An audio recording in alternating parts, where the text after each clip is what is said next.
મારી બહેનો, આપણા જીવનમાં કોઈક સમય એવો આવે છે જ્યારે આપણને એવું લાગે કે કોઈ મારા તરફ ધ્યાન આપતું નથી અથવા કોઈને મારી ચિંતા નથી. પણ યાદ રાખો, ઈશ્વર દરેક સમયે તમને જુએ છે અને તમારી કાળજી રાખે છે.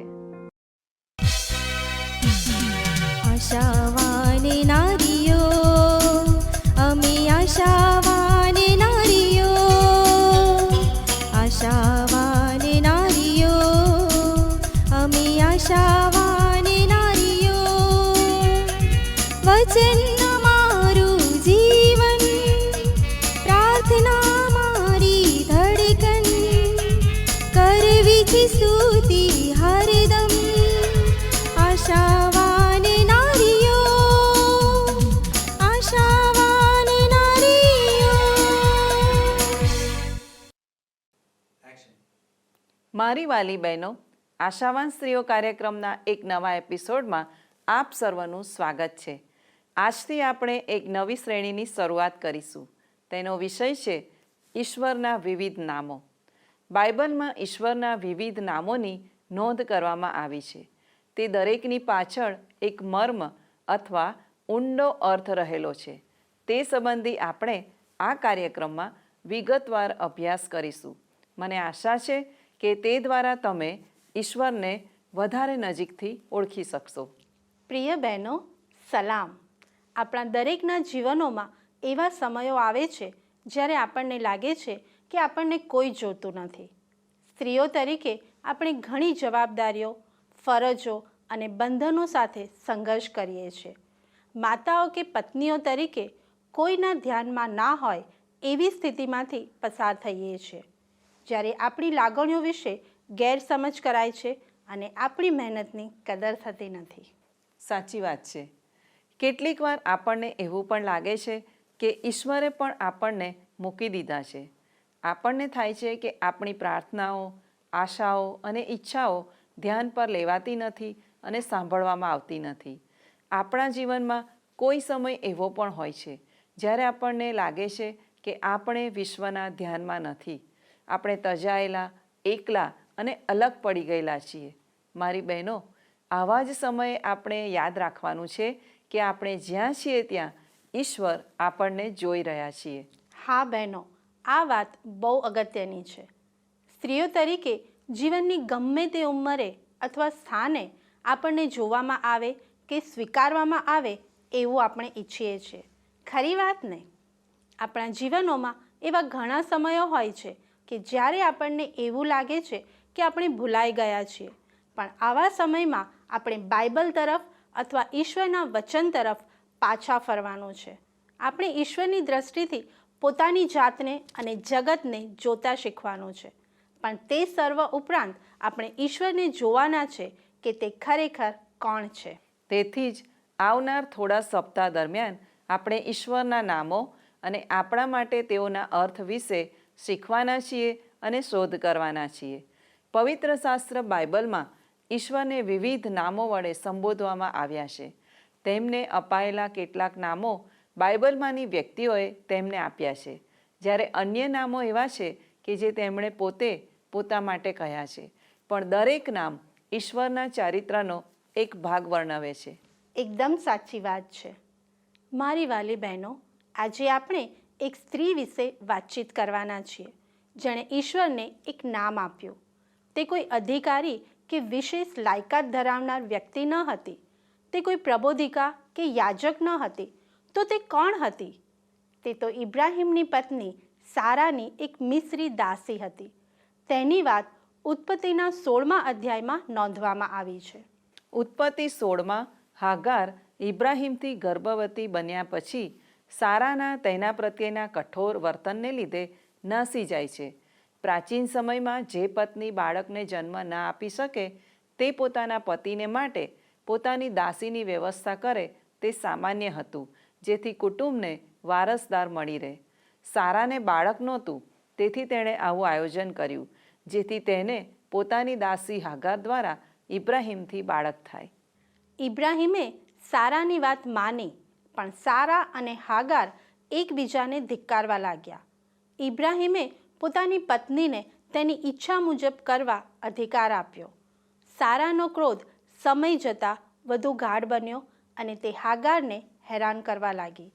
આખરે હાગાર પોતાના પેટમાંના બાળક માટે સલામતીનું ભય લાગતા અરણ્યમાં નાસી ગઈ. પણ અરણ્યમાં સૂર્યના તાપથી દાઝતા હાગાર તૃષિત થઈ અને બીમાર પડી. તે દુઃખ અને લાચારીથી ત્યાં જ બેસી પડી અને રડવા લાગી. ત્યારે ઈશ્વરનો એક દૂત તેને દેખાયો અને તેણે કહ્યું, હું તારા વંશને એટલો બધો વધારીશ કે તેઓની ગણતરી કરી શકાશે નહીં. દૂતે વધુમાં કહ્યું, જો તું ગર્ભવતી છે અને એક પુત્રને જન્મ આપશે, તું તેનું નામ ઇસ્માઇલ પાડશે, કેમ કે ઈશ્વરે તારું દુઃખ સાંભળ્યું છે. સ્વર્ગદૂતની આ વાત સાંભળતા જ હાગારે કહ્યું, ખરેખર અહીં જે મને જુએ છે તે ઈશ્વરને મેં જોયા છે. હાગારનો પ્રત્યુત્તર ઈશ્વરને એલ રોય કહે છે, જેનો અર્થ છે ઈશ્વર જે મને જુએ છે. કેમ કે તેણે સતાવણી અને મુશ્કેલ સંજોગોમાં પોતાને કોઈ જુએ છે અને સાંભળે છે તેવો અનુભવ કર્યો. મારી બહેનો, શું તમે તમારા કપરા સમયમાં ઈશ્વરની હાજરીનો અનુભવ કર્યો છે? પ્રિય બહેનો, હાગાર જ્યારે અરણ્યમાંથી જઈ રહી હતી ત્યારે તેને એકલતા અને હતાશાનો અનુભવ થયો હશે. તેણે અતિશય ગભરાટ અનુભવ્યો હશે અને પોતાના અંતરમાં જે દર્દ અને ચિંતા હતી તે ઈશ્વરે જોયા હશે કે નહીં તે પણ પ્રશ્ન તેને થતો હશે. આપણી માફક તેણે પણ કદાચ ચીસ પાડીને ઈશ્વરને કહ્યું હશે, ઈશ્વર, હું જેમાંથી પસાર થઈ રહી છું તે તમને દેખાતું નથી? શું તમને મારી ચિંતા નથી? પણ ઈશ્વરે હાગારની સામે જોયું અને તેની વાત પણ સાંભળી. તેથી હાગાર તેના જીવનમાં પ્રથમવાર એટલી બધી આભારવશ થઈ ગઈ કે તેણે ઈશ્વરને એક નામ આપ્યું. તમે એલ રોય છો, ઈશ્વર જે જુએ છે. કેમ કે હાગારને આશ્ચર્ય થયું કે શું ઈશ્વરને જોયા પછી હું જીવતી રહી છું? વાલી બહેનો, ઈશ્વરે જેમ હાગારની સામે જોયું તેમ તે આપણી તરફ પણ જુએ છે. આપણા દુઃખ, સંઘર્ષ અને મુશ્કેલીઓને પણ તે ધ્યાનમાં લે છે અને આપણી મદદ કરે છે.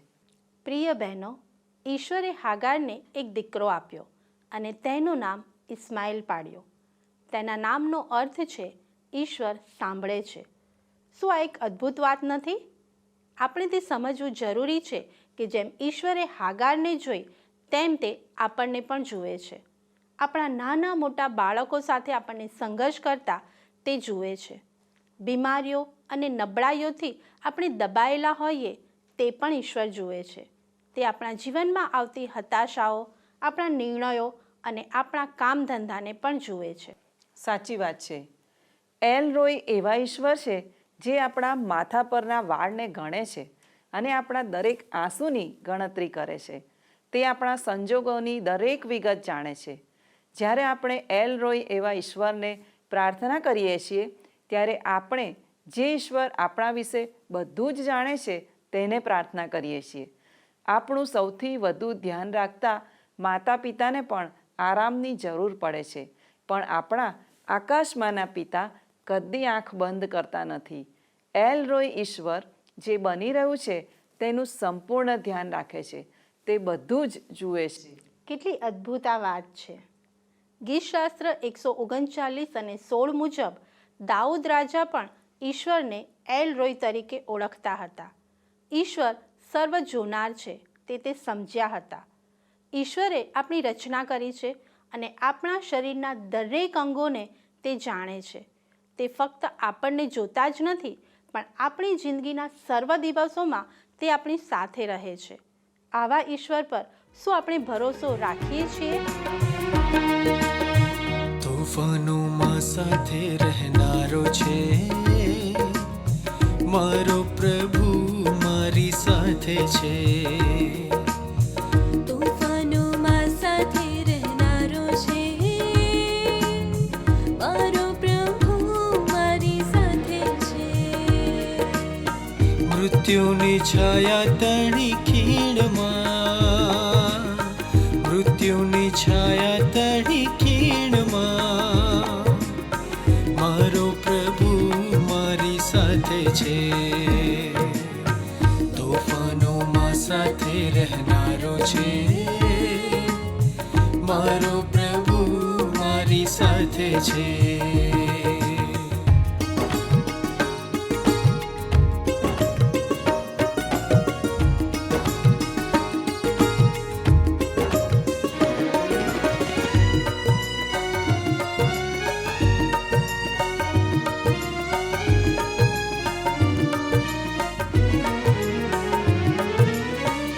સત્ય સનાતન જીવન તું, તારણનો દેનારો તું.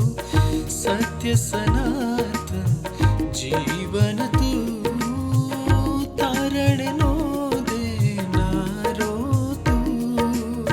ખોવાયેલાનો શોધનારો છે, દુઃખિત મનનો સહારો છે. તોફાનોમાં સાથે રહેનારો છે, મારો પ્રભુ મારી સાથે છે.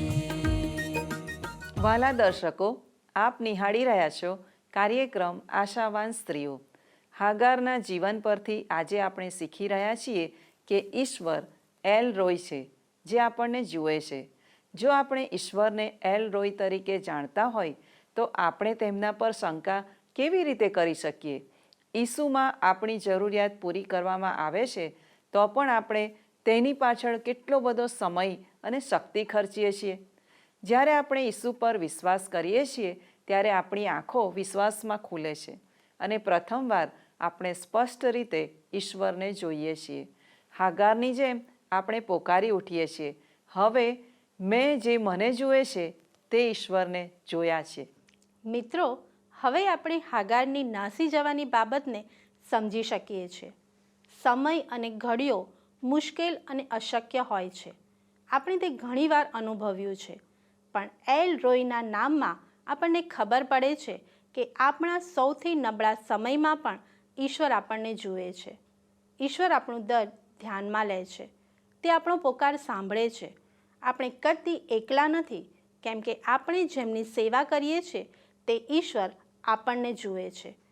આપણે એ જાણીને નિશ્ચિંત બની જઈએ કે આપણે જે સ્થિતિમાંથી પસાર થઈ રહ્યા છે તે પ્રત્યે ઈશ્વર કદી પણ બેધ્યાન નથી. એલ રોય ઈશ્વરે હાગારને જોઈ, પણ તેમણે તેની બધી જ મુશ્કેલીઓને તાત્કાલિક નિવારવાનું વચન આપ્યું નહીં. ઈશ્વર આપણને જુએ છે, પણ તે સાથે મુશ્કેલીઓમાંથી પસાર પણ થવા દે છે. મારી વાલી બહેનો, કોઈ વાર ઈશ્વર આપણને મર્યાદામાં રહેવા અને નિંદા તથા ગેરવર્તનથી દૂર જતા રહેવા પણ કહે છે. કોઈ વાર બીજાઓ હદ બાંધી દે છે અને જે સંબંધ આપણે રાખવા માંગીએ છીએ તેમાં આગળ વધી શકતા નથી.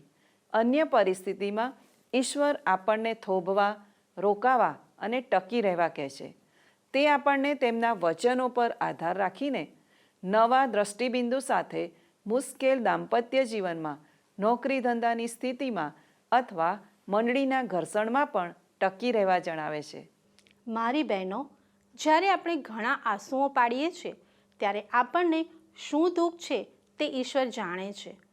જ્યારે આપણે નવા ક્ષેત્રમાં પ્રગતિ કરીએ છીએ અથવા કોઈ વ્યક્તિને ક્ષમા આપીએ છીએ ત્યારે ઈશ્વર આપણા વિજય અને આનંદમાં ભાગીદાર બને છે. જ્યારે આપણું મન અશાંત હોય ત્યારે પણ ઈશ્વર આપણને જુએ છે.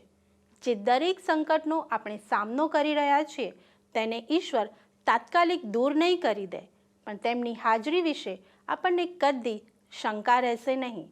આપણે કદી એકલા અટોલા નથી, કેમ કે એલ રોય એટલે ઈશ્વર આપણને જુએ છે.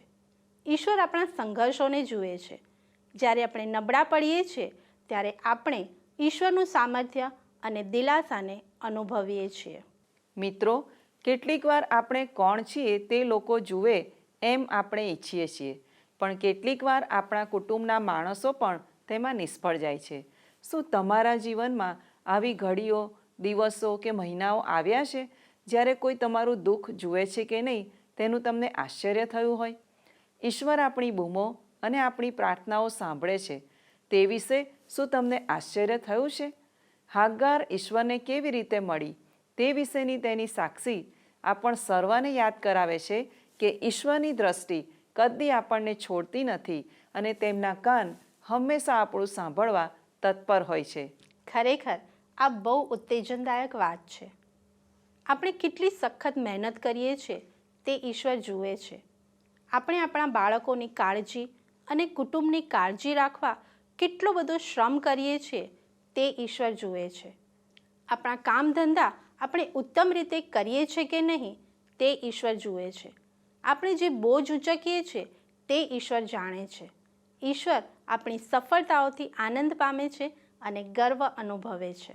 મારી વાલી બહેનો, ઈશ્વર આપણા સંઘર્ષો જુએ છે કે નહીં તે વિશે ઘણીવાર આપણે શંકા કરીએ છીએ, પણ તે જુએ છે.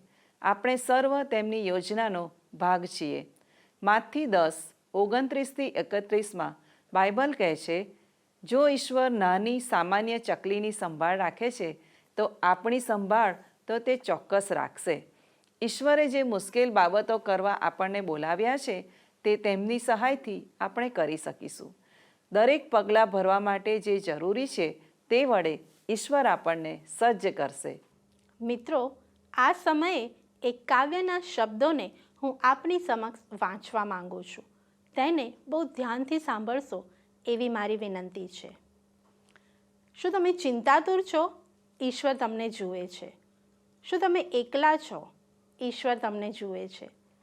શું તમે અશાંત છો? ઈશ્વર તમને જુએ છે. શું તમે હતાશ છો? ઈશ્વર તમને જુએ છે. શું તમે શરમનો અનુભવ કરો છો? ઈશ્વર તમને જુએ છે. શું તમે ગભરાયેલા અને ખોવાયેલા છો? ઈશ્વર તમને જુએ છે. શું તમને ખાતરી નથી? ઈશ્વર તમને જુએ છે. શું તમને શંકા થાય છે? ઈશ્વર તમને જુએ છે. શું તમે બીકના બંધનમાં છો? ઈશ્વર તમને જુએ છે. યાદ રાખો મિત્રો, તમારી દરેક પરિસ્થિતિમાં ઈશ્વર તમને જુએ છે. પ્રિય દર્શક મિત્રો, જગતનો પાયો નંખાયો તે પહેલાંથી ઈશ્વરે આપણને જોયા છે. હા, તે ખરી બાબત છે. યોહાન 1:47-49 નથાનિએલ વિશે લખવામાં આવ્યું છે. તેનો મિત્ર ફિલિપ તેને ઈસુ પાસે લઈ આવ્યો, જે પોતે પણ ઈસુનો શિષ્ય બની ગયો હતો. જ્યારે નથાનિએલ ઈસુની પાસે આવ્યો ત્યારે ઈસુએ તેના તરફ ફરીને કહ્યું, જુઓ, આ ખરેખરો ઇસરાયેલી છે, એનામાં કંઈ પણ કપટ નથી. નથાનિએલ તેને કહે છે, તું મને ક્યાંથી ઓળખે છે? ઈસુએ તેને ઉત્તર દીધો કે ફિલિપે તને તેડ્યો ત્યાર પહેલાં તું અંજીરી તળે હતો ત્યારે મેં તને દીઠો.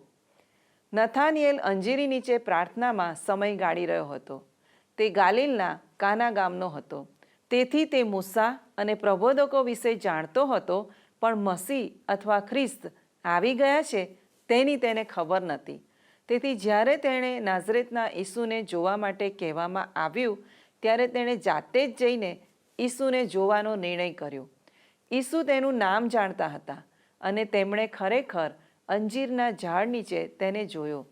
એ અજાયબ જેવું છે કે ઈશ્વર આપણું નામ, આપણું સ્થાન અને આપણી પરિસ્થિતિ જાણે છે. વાલા મિત્રો, આપણા જેવા પાપીઓને પણ તે જુએ છે. ઝાંખી અપ્રામાણિક યહૂદી હતો. તે દાણ ઉઘરાવનાર હતો અને રોમનોના હાથ નીચે કામ કરતો હતો. એક દિવસ તેણે સાંભળ્યું કે ઈસુ તેના ગામ યરીખોથી પસાર થવાના છે. તે ઠીંગણો હોવાથી ટોળામાંથી ઈસુને જોઈ શકે એટલા માટે તેણે ઝાડ પર ચડી જવાનો નિર્ણય કર્યો. ઈસુ ત્યાંથી પસાર થતા હતા ત્યારે તેમણે તે ઝાડ ઉપર જોયું અને પોતે તેના ઘરે આવશે અને તેની સાથે જમશે તેમ જણાવ્યું. યાદ રાખો મિત્રો, આપણે જ્યારે નિષ્ફળતા અને તિરસ્કાર અનુભવતા હોઈએ છીએ ત્યારે પણ એલ રોય ઈશ્વર આપણને જોતા હોય છે. યાદ કરો કે ઈશ્વરે હોશિયાર માછીમાર પિત્તરને હોડી તજી દેતો નિહાળ્યો. માછલીઓ ક્યાંથી પકડી શકાય તે પિત્તર બરાબર જાણતો હતો અને તે માટે તેણે છીછરા પાણીમાં આખી રાત મહેનત કરી, પણ તેની જાળમાં કંઈ જ આવ્યું નહીં. સવારમાં તે પોતાની હોડીને તજી દે છે. આપણે શાસ્ત્રમાં વાંચીએ છીએ કે ઈશ્વરે પિત્તરને ટોળા મધ્યે જોયો. આખો દિવસ અને આખું વર્ષ આપણે પ્રયત્ન કર્યા પછી પણ આપણે છોડી દઈએ છીએ. ખરી વાતને આપણા જીવનસાથી, આપણા બાળકો, આપણી મિત્રતા અને આપણા નોકરી ધંધાને આપણે છોડી દઈએ છીએ, કેમ કે આપણે પ્રયત્ન કરીએ છીએ પણ નિષ્ફળ જઈએ છીએ. પ્રભુ ઈસુ આપણી બિલકુલ સામે જ હોય છે. તેમ છતાં આપણે આપણી લાગણીઓ અને પ્રાર્થનાની જરૂરિયાતોને તજી દઈએ છીએ, જેને માટે આપણે સખત મહેનત કરી તે જ બાબતને છોડી દેતા ઈશ્વર આપણને જુએ છે ત્યારે તે દુઃખી થાય છે. યાદ રાખો મિત્રો, આપણી જરૂરિયાતને ઈશ્વર જાણે છે. આપણે અધૂરા લોકો છીએ અને ઘણીવાર આપણે ઈશ્વર અને આપણા માટેની તેમની યોજનાથી ભટકી જઈએ છીએ. વ્યભિચારમાં પકડાયેલી પેલી સ્ત્રીને પથ્થરે મારવા માંગતા એ ટોળાને યાદ કરો. ઈસુ તે દરેકના પાપ જાણતા હતા. બીજાઓના મોટા પાપ માટે તેમને પથ્થરે મારવા આપણે એટલા આતુર હોઈએ છીએ કે આપણે ભૂલી જઈએ છીએ કે ઈશ્વર આપણા દરેક પાપને પણ જુએ છે. મિત્રો, આપણી ખરાબ પસંદગીઓને ભલે આપણે બીજાઓથી છુપાયેલી રાખીએ, પણ ઈશ્વર તો તે જુએ છે. તે આપણા હૃદયો અને મનોને નિહાળે છે, કેમ કે તેમનાથી કશું જ છુપું રહી શકતું નથી. પણ ઈશ્વર દયાળુ અને કૃપાળુ છે અને જેને માટે આપણે લાયક નથી એવી બીજી તકો આપણને બક્ષે છે. જેમ અપરાધી ઠરાવાયેલી એકલી અટુલી મહિલાને જોઈને ઈસુએ તેના પાપ માફ કર્યા, તેમ તે તમને પણ પાપની શિક્ષામાંથી મુક્ત કરવા માંગે છે. ઈશ્વર આપણી શરમજનક સ્થિતિ પણ જાણે છે અને જુએ છે. એક માતા, પત્ની, પુત્રી અને સ્ત્રી તરીકે આપણા સંઘર્ષો તે સમજે છે. ઈશ્વરની દ્રષ્ટિમાં આપણે મૂલ્યવાન છીએ. શું તમે તમારા મૂલ્યને સમજીને ઈશ્વરને તમારું સમર્પણ કરવા તૈયાર છો?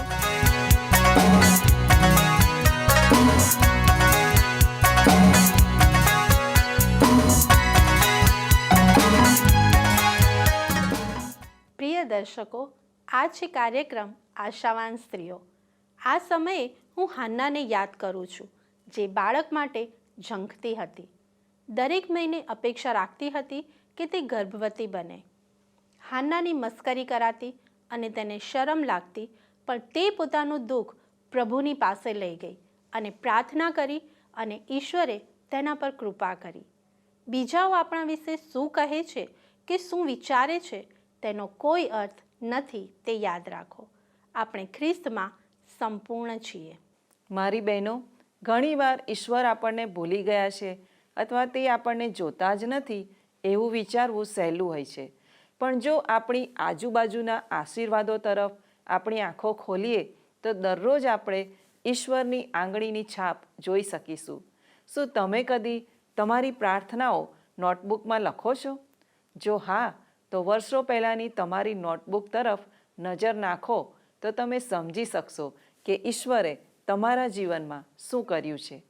નબળી પળોમાં આપણને લાગે કે ઈશ્વરે આપણને તજી દીધા છે, પણ જ્યારે આપણે ભૂતકાળના બનાવો તરફ નજર કરીએ અને જોઈએ કે ઈશ્વરે આપણને કેવી રીતે મદદ કરી, તો આપણે ચોક્કસ સમજી શકીશું કે ઈશ્વર આપણને જુએ છે. બાઇબલ જણાવે છે કે ઈશ્વર તો આપણા માથાના વાળ પણ જાણે છે. આપણા પોતાના કરતાં પણ વધારે સારી રીતે ઈશ્વર આપણને જાણે છે. ઈસુ પાસે રાજા તરીકે જીવવા માટે દરેક તક હતી.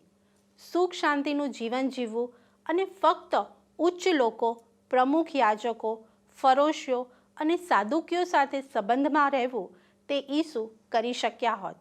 પણ તેના બદલે તેમણે દાણ ઉઘરાવનાર અને પાપીઓ સાથે પોતાનો સમય વિતાવવાનું પસંદ કર્યું. એવા લોકો મધ્યે તેઓ રહ્યા કે જેમને સમાજ નીચ અને હલકા સમજતો હતો, પણ ઈશ્વરે તેમના તરફ જોયું. પ્રિય મિત્રો, જો તમને એવું લાગતું હોય કે તમે ઈશ્વરના પ્રેમથી ખૂબ જ દૂર છો, તો ફરીથી ઈસુના નમૂના તરફ દ્રષ્ટિ કરો. જેઓ બાજુ પર કરી દેવાયા હતા એવા દરેકને તેમણે જોયા અને તેમને સાજા કર્યા. તેમની સાથે વાતચીત કરી, તેમની સાથે જમ્યા અને તેમના પર પ્રેમ કર્યો. યાદ રાખો, આપણે ગમે તેટલા પતિત બની ગયા હોઈએ, પણ ઈશ્વર આપણી તરફ જુએ છે અને આપણને પ્રેમ કરે છે. મારી બહેનો, ઘણીવાર આપણે ઈશ્વરના આશીર્વાદોને બહુ સરળતાથી લઈએ છીએ. હકીકત એ છે કે આપણે જે શ્વાસ લઈએ છીએ, આપણા અંગો સારી રીતે કાર્ય કરે છે, રોજ આપણને ખોરાક અને પાણી મળે છે, તે સર્વ આશીર્વાદ જ છે. જો આપણે ખરેખર તપાસવાનું નક્કી કરીએ તો આપણે ઈશ્વરના રોજિંદા આશીર્વાદ જોઈ શકીએ છીએ. તેથી દરરોજ નાની નાની બાબતો માટે પણ ઈશ્વરનો આભાર માનો. મારી બહેનો, હાગારની જેમ આપણી સૌથી હતાશ પળોમાં, આપણા આખા ભૂતકાળમાં આપણે ઈશ્વરની આંગળીની છાપ જોઈ શકીએ છીએ. આપણે જાણીએ છીએ કે ભવિષ્ય તેમના હાથોમાં છે અને તે કદી આપણને જોવાનું બંધ કરી દેશે નહીં, એક પળ માટે પણ નહીં. આપણા હતાશ સમયોમાં અને જ્યારે આપણા સંજોગો સૌથી ખરાબ હોય ત્યારે પણ આપણે ઈશ્વરને યાદ રાખીએ કે તે આપણને જુએ છે. તે આપણા દરેક આંસુ, આપણા દરેક અપરાધ, આપણે સહન કરેલો દરેક કઠોર શબ્દ અને આપણી દરેક બૂમ તે સાંભળે છે. તે આપણને જોનાર ઈશ્વર છે. જો કોઈએ આપણી સાથે ખરાબ વ્યવહાર કર્યો છે તો આપણે પોતાને હાગાર સાથે સરખાવી શકીએ છીએ. આપણે ઘર્ષણ, નિંદા અથવા તિરસ્કારથી ગભરાઈ ગયેલા હોઈએ. ઘણીવાર આપણે છાના માના સહન કરતાં આપણી પાસે જે કંઈ હોય તે વડે ઈશ્વરને વળગી રહ્યા હોઈએ. શુભ સમાચાર એ છે કે ઈશ્વર આપણા પોકારને સાંભળે છે. તે આપણા દર્દ જાણે છે અને અનુભવે છે. તે આપણા ભંગિત આત્માને સાજો કરવા ઈચ્છે છે. ઈશ્વરને માટે આપણે ખૂબ જ મૂલ્યવાન છીએ. વહાલા દર્શક મિત્રો, તમારામાંના કોઈ હાલ મુશ્કેલ સમયનો સામનો કરી રહ્યા હશો. તમને થતું હશે કે ઈશ્વર આપણા દુઃખો જુએ છે કે નહીં. જો તમે આવી સ્થિતિમાં છો તો અમે તમારા માટે પ્રાર્થના કરવા માંગીએ છીએ. તમે પણ અમારી સાથે પ્રાર્થના કરી શકો છો. ઓ એલ રોય ઈશ્વર, તમે અમને નિહાળનાર ઈશ્વર છો. જ્યારે અમને લાગે કે અમારા મિત્રો, કુટુંબ અને સાથી કર્મચારીઓ અમને ભૂલી ગયા છે, ત્યારે અમને ખાતરી કરાવો કે તમે આ સ્થિતિ પાછળ કાર્ય કરી રહ્યા છો. ઈશ્વર પિતા, અમે પાછલા અઠવાડિયા અને વર્ષો તરફ દ્રષ્ટિ કરીએ છીએ. અમે તમને તાત્કાલિક રીતે કાર્ય કરતા જોયા છીએ. અમે જાણીએ છીએ કે જ્યારે અમને કોઈ જોતું નહોતું ત્યારે તમે અમને જોયા છે. તેથી અમને પૂરો ભરોસો છે કે અમે સૌથી અંધકાર ભરેલી ખીણમાં આવી ગયા હોઈએ તોય તમે અમારી કાળજી રાખવાનું ચાલુ જ રાખશો. ઈસુના નામમાં પ્રાર્થના કરીએ છીએ. આમેન. અમને આશા છે કે ઈશ્વરના એક નામ એલ રોયના અભ્યાસથી તમે આશીર્વાદ પામ્યા છો. હવે પછીના કાર્યક્રમમાં ઈશ્વરના અન્ય નામ વિશે પણ આપણે અભ્યાસ કરીશું. તેથી આશાવાન સ્ત્રીઓ કાર્યક્રમ નિયમિત રીતે નિહાળતા રહેશો. આજનો કાર્યક્રમ આપને કેવો લાગ્યો તે અમને ચોક્કસ જણાવશો. સંપર્ક માટે અમારું સરનામું નોંધી લેશો.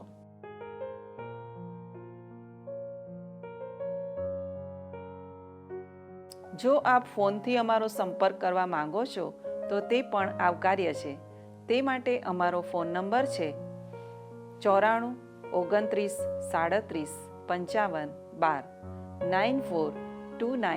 37 55 12 9429375512. આ નંબર ઉપર આપ અમને SMS અથવા વોટ્સએપ પણ કરી શકો છો. તે સાથે સ્ક્રીન પર દર્શાવેલ નંબર ઉપર એક મિસ કોલ પણ અવશ્ય કરશો. ઈશ્વર આપને આશીષ આપે. ધન્યવાદ. શું તમને આ કાર્યક્રમ ગમ્યો? અત્યારે જ અમને મિસ કોલ કરો.